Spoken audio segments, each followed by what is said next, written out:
Hello दोस्तों, HDFC bank के बारे में बात करेंगे। डिविडेंड डिक्लेयर हुआ है, छोटा सा वीडियो रहेगा। डिविडेंड के बारे में बात करेंगे और डिविडेंड जो पास्ट की हिस्ट्री है उसके साथ हम कंपेयर करेंगे। तो डिविडेंड है 15 रुपए 50 पैसे का डिविडेंड। और अगर हम कंपेयर करते हैं एचडीएफसी बैंक के ही पुराने डिविडेंड्स के साथ तो ये एक बहुत बड़ा एक डिविडेंड में जंप हुआ है। प्रॉफिट्स हम देख सकते हैं 10,000 करोड़ से ऊपर का क्वार्टर में हुआ है और ओवरऑल प्रॉफिट भी 36,000 करोड़ से ऊपर का हुआ है। तो ये एक बड़ा डिविडेंड मिला है। अब यहां पर इंपॉर्टेंट डेट्स अभी जो फिलहाल आई है वो है रिकॉर्ड डेट जो कि मई 13 को है। उसके बाद एजीएम होगा और एजीएम के बाद जो है पेमेंट हो जाएगा। तो जो पास्ट के जो डिविडेंड के जो आंकड़े हैं उनको हम आपके साथ शेयर करते हैं। तो देखिए, अगर हम पिछले साल का डिविडेंड देखें तो ये ₹6.50 का डिविडेंड था। तो बहुत ही क्लियरली 15 रुपया 50 पैसा मतलब 9 रुपया का डिविडेंड बढ़ना एक बहुत बड़ा, मैं एक तरीके से कहूंगा एक बहुत बड़ा जंप हुआ है जब आप डिविडेंड के बारे में बात कर रहे हैं।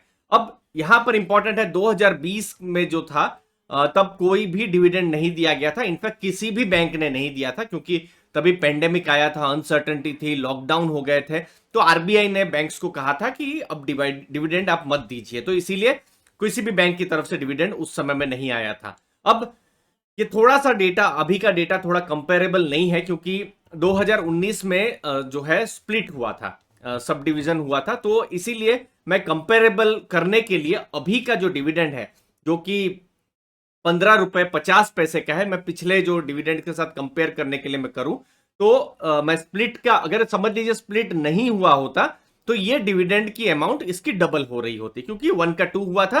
तो ये 31 रुपीज का, तो आप ऐसा सोच सकते हैं अभी 31 रुपीज का डिविडेंड है, ऐसा सोच सकते हैं। तो आप 2019 के साथ कंपेयर करिए, 15 रुपए का डिविडेंड तो बढ़ा है।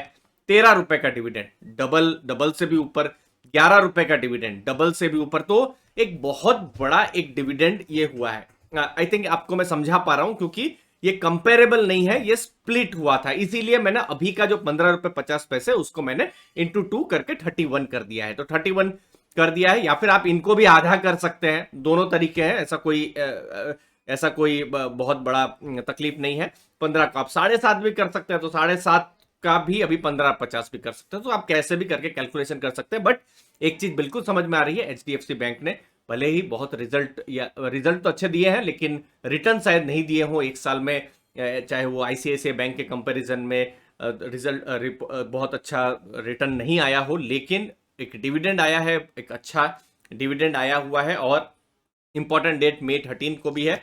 तो किसी भी इन्वेस्टर्स को प्रश्न ऐसे भी हो सकते हैं कि हमको डिविडेंड के लिए हम एलिजिबल है कि नहीं, हमारे पास स्टॉक है कि नहीं।